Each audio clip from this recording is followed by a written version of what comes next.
नमस्कार, मैं आपके साथ श्वेता और आप देख रहे हैं आपका अपना चैनल द इंडिया मूव्स। सोचिए, एक शांत पहाड़ी इलाका पहलगाम, जहां सैलानी सुकून की तलाश में आते हैं। वहां एक दिन गोलियों की आवाज गूंजती है, चीख पुकार मचती है और 26 मासूमों की जान चली जाती है। ये वो काली तारीख थी, 22 अप्रैल 2025, जिसने पूरे देश को झकझोर कर रख दिया। और यहीं से शुरू होता है भारत का जवाब, ऑपरेशन सिंदूर।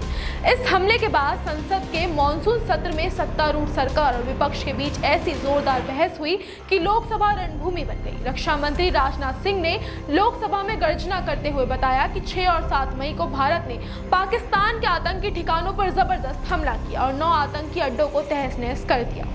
अनुमान है कि इस कार्यवाही में 100 से ज्यादा आतंकवादी मारे गए, जिनमें जैश-ए-मोहम्मद, लश्कर और हिजबुल जैसे संगठनों के बड़े चेहरे भी शामिल थे।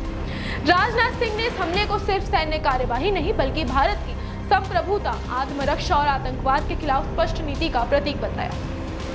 उन्होंने कहा, यह ऑपरेशन किसी दबाव में नहीं रोका गया, बल्कि इसलिए थमा क्योंकि भारत ने अपने सारे रणनीतिक लक्ष्य हासिल कर लिए थे। लेकिन कहानी यहीं खत्म नहीं होती। विपक्षी नेता गौरव गोगोई ने सरकार से तीखे सवाल पूछे। ये आतंकी पहलगाम तक पहुंचे कैसे?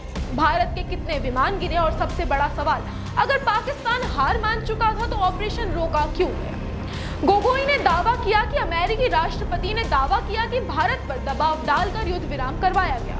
उन्होंने सरकार की नीयत और पारदर्शिता पर सवाल खड़े किए। उन्होंने बताया कि बैसरन जैसे इलाके में एम्बुलेंस 1 घंटे बाद पहुंची और गांव वालों को भारतीय सैनिक पर शक हुआ कि वो आतंकवादी हैं। इतना खौफ था लोगों।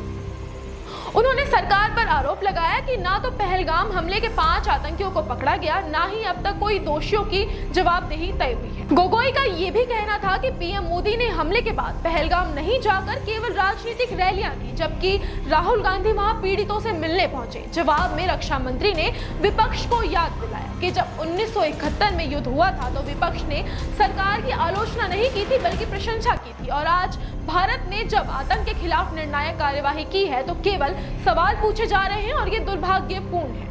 उन्होंने ये भी स्पष्ट किया कि भारत अब किसी भी आतंकी हमले का मुंह तोड़ जवाब देगा, चाहे वह पाकिस्तान की धरती से हो या कहीं और से। उन्होंने कहा, अब आतंकवाद को पालने वालों को कोई शरण नहीं मिलेगी। भारत अब किसी परमाणु ब्लैकमेल या दबाव में झुकने वाला नहीं है। संसद में ये बहस सिर्फ 2 दलों की लड़ाई नहीं थी, ये भारत की सुरक्षा नीति, उसकी रणनीतिक सोच और आतंकवाद के खिलाफ उसकी प्रतिबद्धता का आईना बन गई। जहां सरकार ने इसे सफलता की कहानी कहा, वहीं विपक्ष ने इसे अधूरी लड़ाई और असल सवालों से बचने की रणनीति बताया।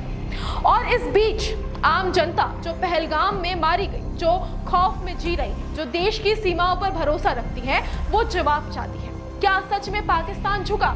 क्या ऑपरेशन सिंदूर पूरी तरह सफल रहा? और सबसे अहम, क्या अगली बार कोई हमला होने से पहले भारत उसे रोक पाएगा? ये सवाल अब भी हवा में है, लेकिन इतना तय है, भारत अब खामोश नहीं है। भारत अब जवाब देता है और दुश्मन को याद रहता है।